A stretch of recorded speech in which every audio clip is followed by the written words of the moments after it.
नमस्कार और शुभ संध्या। मंचरे उपस्थित मोर सहकर्मी मो भाई न्यायमूर्ति संजय कुमार मिश्र महोदय, ओडिशा स्टेट बार काउंसिल अध्यक्ष श्री सीतांशु मोहन द्विवेदी महोदय, ओडिशार सुनामधन्य वरिष्ठ आईनजीवी सौरचंद्र महापात्र महोदय एवं दुई जन ज्ञान बाबू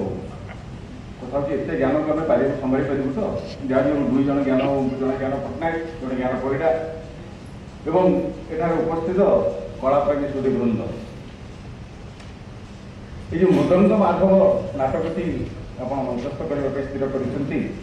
कर मुख्य नायक है विश्वर महांती। जदि आम पचारा विश्वर महांती किए प्राय तो मुझे भावी बोधे समस्ते कहींपारे ना किंतु विश्वर महांती एपरी जन व्यक्ति आपण मैंने गोटे मिस्टर इंडिया गोटे फिल्म देखी आप मन थो मिस्टर इंडिया रे अनिल कपूर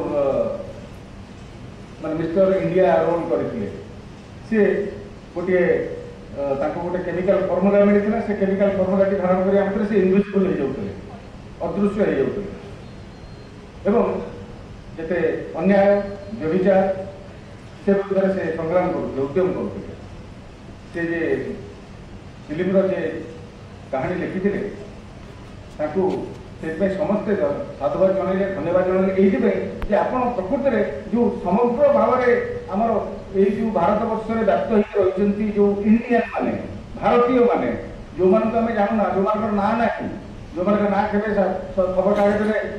लिपिबद्ध हुए किंतु से नहीं भारत वर्ष गठित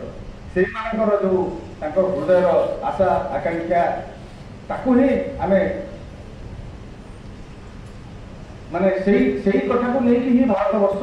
गठित होती कहुए। ठीक से विश्वर महांती जन ओडिया नाम भिन्न ओडिया किंतु कहुए आम ओडिशार सब प्रत्येक ओडिया हृदय में बास करुवा स्वयं प्रभु जगन्नाथ महाप्रभु जगन्नाथ आज जहाँपाई गोटे आम पुरी रे आम जो विग्रह देखुचे से जदि आज से उपस्थित अच्छा केवल से नाम भी ओडिया पाए ठीक से मिस्टर इंडिया को किए देखते किए जानते किए शुणती ठीक से विश्वर महांती विषय मोर गोटे उपन्यास बक्सी अल्प किसी लिखी केमी से जो कला पहाड़ अफगान माने आसिक जो अत्याचार मंदिर लुंठन करुले बेसी लोलुप दृष्टि पड़ा जगन्नाथ तेणु जगन्नाथ सेवायत मैंने श्री विग्रह को लुचाई नहीं चिलिका मुहाण तापर छपाली हाथीपड़ा लुचाई रखी किंतु विश्वासघातकता से मंदिर जन सेवकर विश्वासघातकता जो श्री जगन्नाथ जो लुकायित भाव में पदाक आसीगला तेणु सी कहुए आम किंवदंती कहे चमदौरी में बांधी हाथी पिठी में बसई श्री विग्रह को नहीं गंगा कूल नहीं पड़ीदा भस्मीभूत करदेला भस्मीभूत सीना करदेला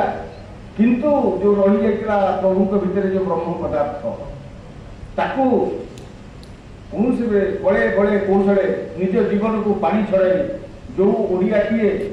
से बुझीला बेसी पाठ पढ़ी ना तार ज्ञान कारिमा सेमती ना किंतु से हृदय जो ओडिया जो हृदय स्पंदित होता है ओडियात्व स्पंदित होता जगन्नाथ भावना स्पंदित होता से ब्रह्म पदार्थ को लुचाई नहीं गोटे मृदंग भितर पुरई पूजंग पहुंचेगा पूजंग आज भी गोटे मंदिर से जो ब्रह्म पदार्थ को नहीं नूतन करागला रामचंद्र देव आसिले शासन करागला पुणी ओडिशा जो विक्षिप्त हो पड़ा सजाड़ी से केते बड़ कथा किंतु कहीं जाना विड़ंबना इतिहास विड़ंबना कहीं जाना जदि आजिकार जन युवक समाज जन युवक को पचरा जाए आजिकार पिला पचरा जाए विश्वर महांती किए कही से दृष्टि सर्वप्रथमे आपण मैंने एत बड़ साधु आपंकर उद्यम मुझे अनेक अनेक साधुवाद जनाऊँ कृतज्ञता जनाऊँ एवं जन साधारण ओडिया भाव में धन्यवाद जनाऊँ आप बहुत बड़ कम किए कले विश्वर महांती जो त्याग जो बलिदान जो ये जाति प्रति जो योगदान ताकू आपण सर्वसम्मुख आने जो ये प्रचेषा बहुत बहुत धन्यवाद। एते दीटा कथा खाली कहबी कि मुझे सारी मो वक्तव्य आम नवकलेवर करुचे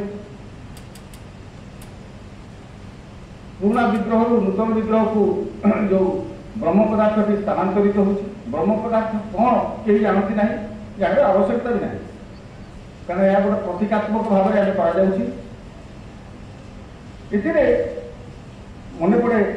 गीतार से श्लोक वासांसी से जन्मानि यथा विहाय नवानि गृह्णाति नवोपराणि तथा शरीराणि विहाय जन्मा निन्यानि संजाति नवानि दे अर्थात जमी गोटे मलिन वस्त्र को त्याग करी मनीष आउ गोटे नूतन वस्त्र परिधान करे ठीक से गोटे शरीर को त्याग करी आत्मा आउ गोटे शरीर को धारण करता है ये भाव में क्रम चली था शरीर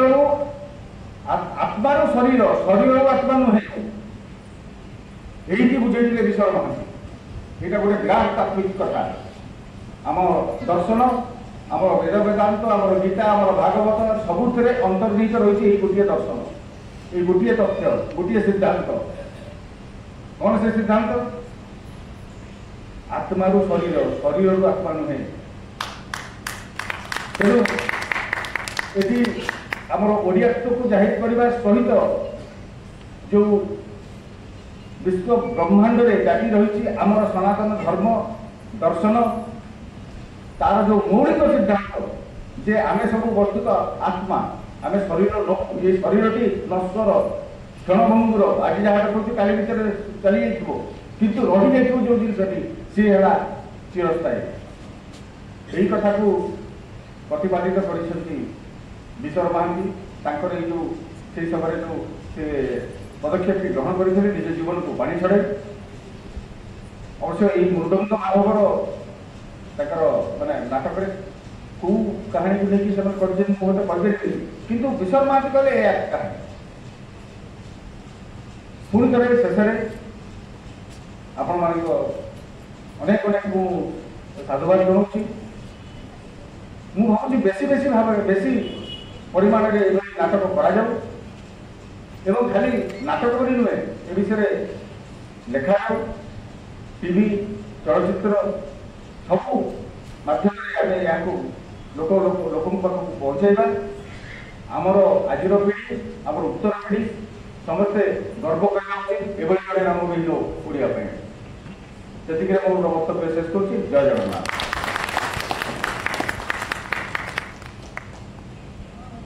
Highly obliged with the sentence being delivered by Honorable